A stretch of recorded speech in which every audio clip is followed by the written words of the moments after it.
Falling in love, as modern biology teaches us to believe, is nothing more than the latest, highest, and most involved exemplification in the human race of that almost universal selection process which Mr. Darwin has enabled us to recognize throughout the whole long series of the animal kingdom. The butterfly that circles and eddies in his aerial dance around his observant mate is endeavoring to charm her by the delicacy of his coloring, and to overcome her coyness by the display of his skill.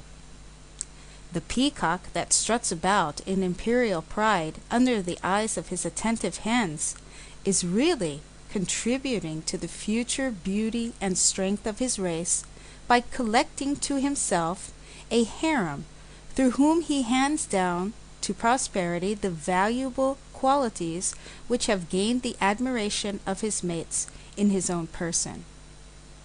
Mr. Wallace has shown that to be beautiful is to be efficient, and sexual selection is thus, as it were, a mere lateral form of natural selection, a survival of the fittest, in the guise of mutual attractiveness and mutual adaptability, producing on the average a maximum of the best properties of the race in the resulting offspring. I need not dwell here upon his aspect of the case, because it is one with which, since the publication of The Descent of Man, all the world has been significantly familiar. In our own species, the selective process is marked by all the features common to selection throughout the whole animal kingdom.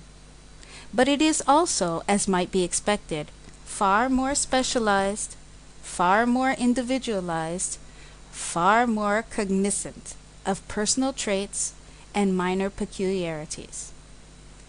It is furthermore exerted to a far greater extent upon mental and moral as well as physical peculiarities in the individual.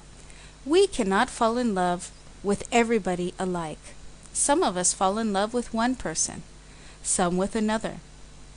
This instinctive and deep-seated differential feeling we may regard as the outcome of complementary features, mental, moral, or physical, in the two persons concerned.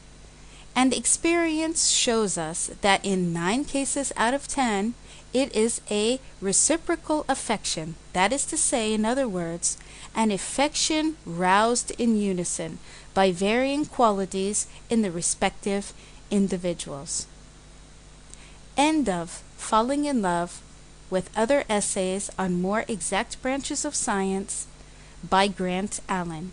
Read by Yasmin Homayo.